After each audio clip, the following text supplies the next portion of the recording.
Hey everyone, do you need a professional and easy way to finish off any artwork you're creating? If so, stay tuned to find out how I built this floating frame from scratch.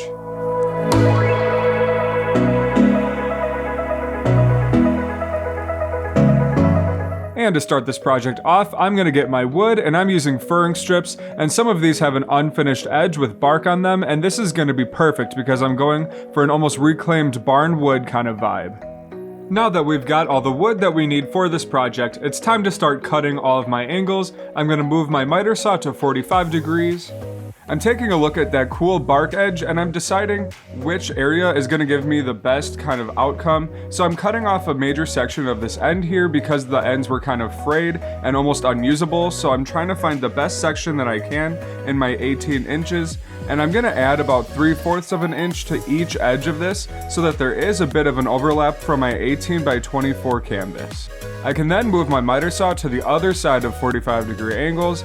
I can make my cut, and then I have my first side of the frame that I'm going to need. Now I'm mitering all of my edges at 45-degree angles so that when they come together, they'll create 90-degree angles when everything's adhered together.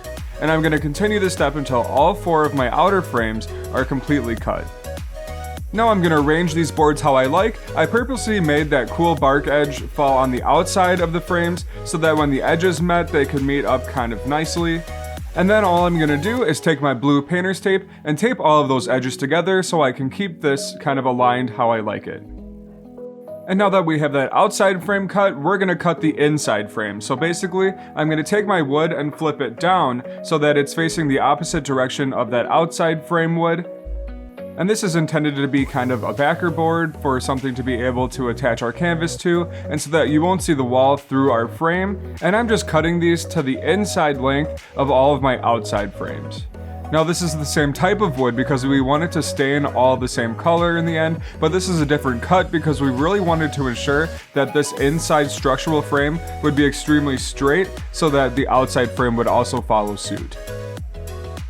And now that we have all of those pieces together and arranged how we like them, I'm actually going to put some 1/4-inch spacers behind the wood. This is going to make that inside frame inset, and so that won't touch the wall at all. The only thing touching the wall is going to be that outside frame. I'm going to push that outside frame towards the table so that will make the inside frame push forward and become inset.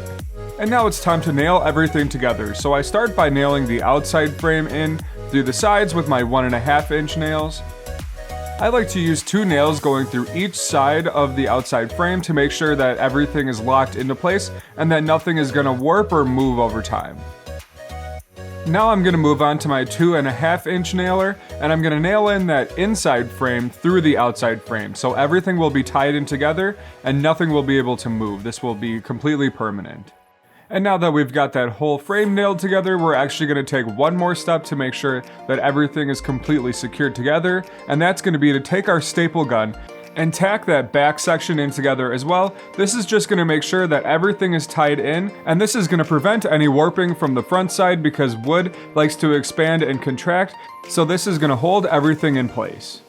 Now I'm going to move on to my least favorite part of woodworking, which is sanding, but it's the most important step because you want to make sure that you don't have any rough edges, and with this cool kind of bark edge, I want to make sure that any material that's loose or frayed is completely knocked down so that when I go to stain and finish, none of that will flake off and everything will be nice and smooth. Here you can see the bevel of those 2 edges didn't meet up quite perfectly, so I'm just going to sand those down so that they do meet perfectly, and then I'm going to also sand that edge because we don't want any sharp corners. I'm just using my thumb to really feel to make sure that those 2 edges are meeting up, and once that's all sanded flush, I'm going to come in with my hand sander and make sure everything is super smooth so we eliminate any lines that power sander could have left behind. And now that all of our sanding is complete, we're going to go ahead and fill any nail holes that we have. I'm filling in this corner by just pushing that wood filler in with my finger. When that's all dry, I'm going to sand this down. But in the meantime, while I'm waiting for that to dry, I'm going to attach these 1-inch long spacers on the backer board of that painting so that my canvas will be almost level with that outside frame, but just a little bit set in so that it'll help protect that painting. Now I'm going to start with the finishing of the wood. For this project, I'm using the same acrylic paint that I used for the barn that I made in the painting that's going in this frame, and usually I wouldn't do that, I would use actual wood stain, but I wanted that red to be an exact match as the barn that's in the actual painting itself, almost looking like it's wood that was taken from that barn, so I'm going to use watered down acrylic, and I'm going to use a couple of layers just to make sure that it really penetrates and stains that wood. I'm also going to be wiping it away as I go so that we keep some of that wood grain. I'm going to flip over that frame and then make sure that that back edge is nice and clean, just because I think that the back should look just as good as the sides as well. And then I'm going to go in with my second coat here. This is actually a darker color, and I'm making sure to wipe away as I'm going so that that really gets into the recesses of that wood and starts to give some three-dimensionality. And to further push that three-dimensional look, I'm going to be using a dry brushing effect. I'm taking the lighter red paint that I have, and I'm just putting a little bit on my brush and then going over the surface very lightly so that it starts to bring out those highlights and it'll push those darker features backwards. And once that acrylic paint has had time to dry, all we have left to do is do a clear coat. So I'm using an ultra matte finish because I really wanted that kind of rustic worn look, but I also want the protection of a clear coat because I really want to seal all of this red in and make sure that none of that is going to chip or flake off. And about 3 coats of that later, we're all finished with the finishing of the piece. We then have to flip our frame around so that we can put that wire on the back of the frame. So I just measure up that mark. I'm going to pre-drill my hole so that I can then screw in that hardware piece that I'm going to attach my wire around. I'm going to adjust the length of that wire so that it doesn't touch the top of the frame when it's hanging on the wall.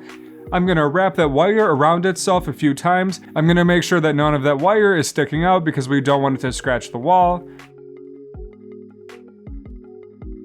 I'm also going to attach some felt pads to the back of the frame, and these will prevent the frame from scratching the wall. I'm cutting these in half because they were a little big for the frame size. They have self-adhesive backs on them, so all I do is stick them to the frame. With those felt pads stuck to the frame, and then gluing the canvas into the frame, we can now call this project complete.